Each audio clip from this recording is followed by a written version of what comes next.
Bienvenue sur Became, le podcast sur tous les sujets qui façonnent le monde RH.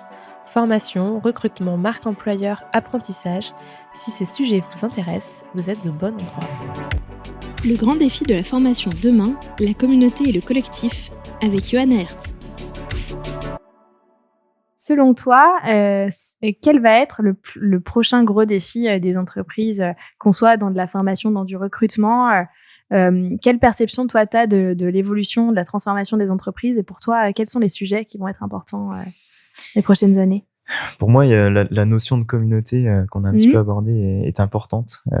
Comment est-ce que je m'inscris en fait dans un collectif, notamment pour les grandes entreprises, parce qu'avant c'était c'était bien de rentrer dans une grande entreprise, de faire sa carrière, et de plus en plus on se rend compte que c'est plus forcément la norme.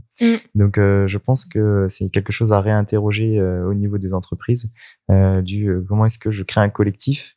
Et notamment à travers les parcours formation et les parcours professionnels.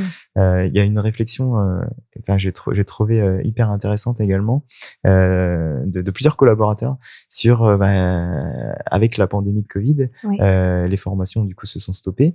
On a repris un petit peu en digital, mais quand est-ce qu'on revient à du physique? Pourquoi? Parce qu'en fait, pour certains collaborateurs, et ça on l'avait pas forcément en tête, les formations, c'est un des seuls moments où ils rencontrent leurs collègues. Et oui. Parce qu'en fait, quand on est dans un secteur donné, on fait son travail et on n'est pas forcément amené à voir ses collègues en dehors de quelques événements annuels. Et donc, en fait, la formation également, comme vecteur social, a une place hyper importante. Et je pense que ça, en tout cas, moi, je l'avais pas forcément en tête. Et plusieurs collaborateurs, qui me remontent ça. Et j'ai trouvé ça hyper intéressant et hyper inspirant pour notre fonction, en disant, en fait, au-delà du développement des compétences, on a aussi une utilité quelque part en termes de développement social au sein de l'entreprise.